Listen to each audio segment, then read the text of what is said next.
Ikiwa sasa imetimia saa 6 na dakika 3 saa za Afrika ya Mashariki, karibu tena kwenye awamu yetu ya 3 kwenye taarifa za yanayojiri. Mtazamaji, bado tunaendelea kufuatilia ile taarifa kuhusu mgomo wa maafisa tabibu. Mwenzangu Marion Baraza tunajaribu kumpata, tukimpata tu tutakuwa tunaungana naye atueleze haswa ni kipi ambacho kinajiri katika eneo hilo. Kwingineko mtazamaji, siasa zinatishia kuchelewesha uuzaji wa ardhi ya benki ya KCB iliyoko Athi River, ambayo awali ilikuwa inamilikiwa na kampuni ya saruji ya East Africa Portland Cement. Kwa kile kinachoonekana kuwa mvutano mkubwa wa kisiasa unaochipuka, huenda mchakato huo ukakwama baada ya mbunge wa Mavoko Patrick Makau kushtumu mwanasiasa mmoja wa eneo hilo kwa kudai kuingilia makubaliano hayo kwa maslahi binafsi. Mbunge huyo anadai kuwa wakazi wa eneo hilo wanatozwa bei ya juu. Mtazamaji, tutakuwa tunakuletea video ya taarifa hiyo hapo baadaye, lakini kwa hivi sasa tuvuke hadi katika eneo lile la kibiashara ambalo limebomolewa usiku wa kuamkia leo. Na kwa hivi sasa ninafahamishwa kwamba gavana wa kaunti ya Kiambu Kimani Wamatangi anazungumza. Hebu tumsikilize. Hapa mimi hapa nimeajiri vijana wengi sana hiyo miaka yote. Kutoka wakati hapa mimi ndio nienda kufanya kazi Kiambu kama gavana. Baada ya hiyo hapa kuna wanabiashara wengi, na nataka niseme kwa wanabiashara ambao wameharibiwa mali yao usiku, niwaambieni pole sana. Waliniamini na wakatuamini, wakakuja wakaweka tu biashara yao ndogo ndogo, watu ya M-Pesa. Kuna watu wa kuuza chakula kidogo pale, kuna mtu alikuwa na hoteli, watu ya kinyozi, wote imebomolewa usiku wa leo. Na mimi nasema poleni kwa hawa. Niseme kwa vile mimi na muamini Mwenyezi Mungu kabisa, ya kwamba vile wachungaji wetu hapa wamesema, najua wamenifanyia haya lakini mikono bado niko naye. Wamenifanyia haya lakini akili bado niko naye. Na nyinyi wote mnajua, watu hapa Nairobi, watu wa Kenya mzima wamekuwa wanaona, watu wa Kiambu wamekuwa wanaona. Gavana Wamatangi, mimi nilisema ile kitu nataka kufanya ni kazi, mambo ya siasa sitaki.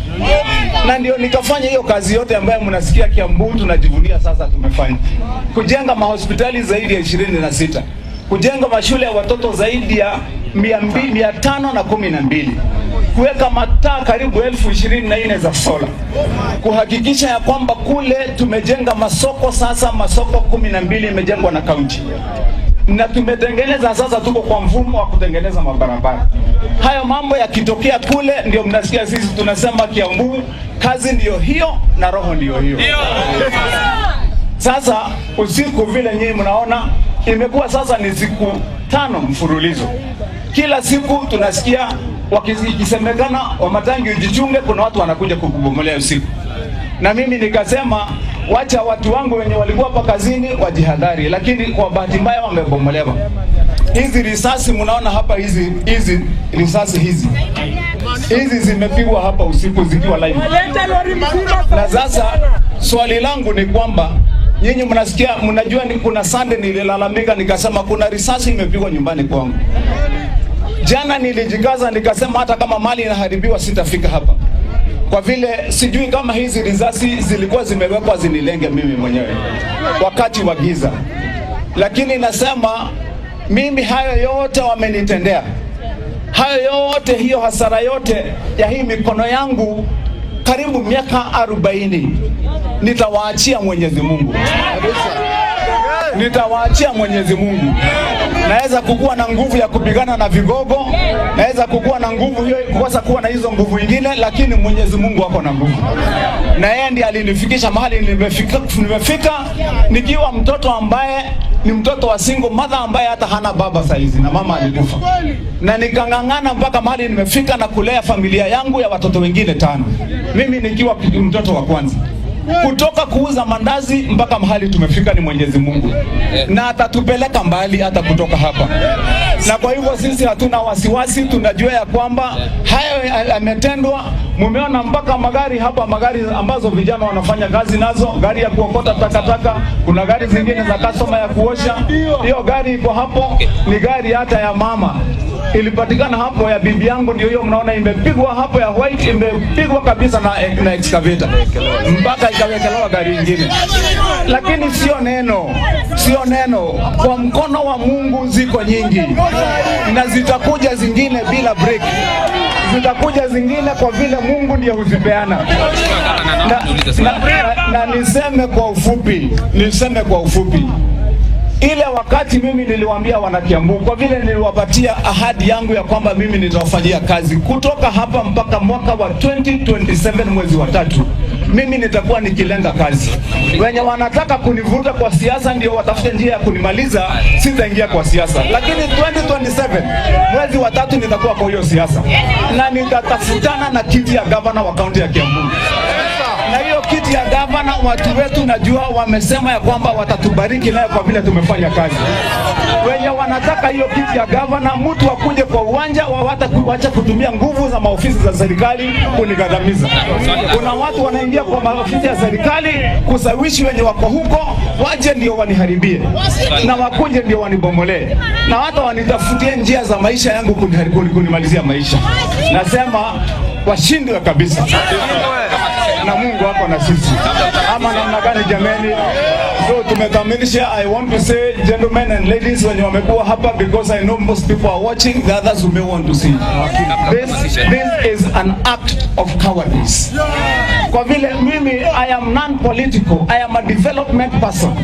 This is intended to silence me and to remove me from my development agenda, so that I can become just like anybody else who has no name. But I have made a decision that I'm going to work for the people of Kiambu completely, without a single word of politics until 2027. But that does not mean that I will not run for governor. I will be the governor of Kiambu, God willing. And the people of Kiambu have decided that because of the work that you are doing, they are going to give us this seat back.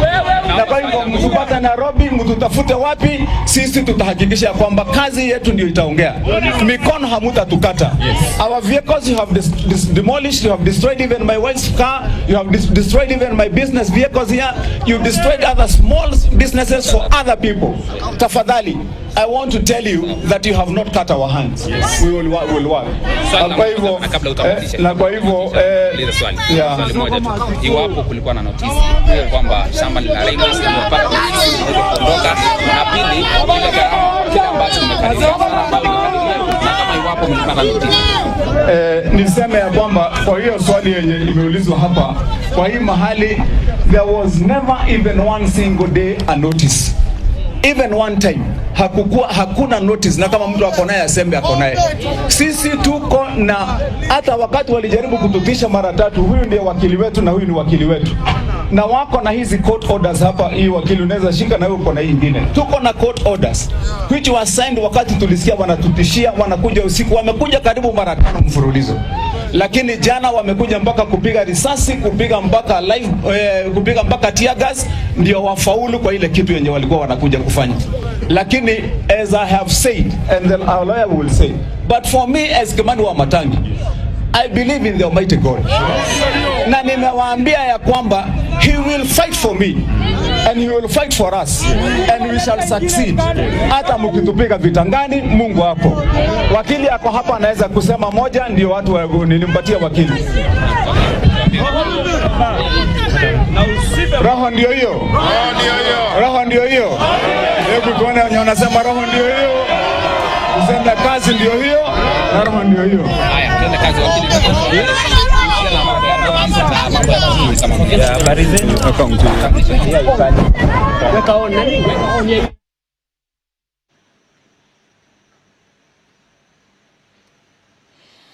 Tukiachana na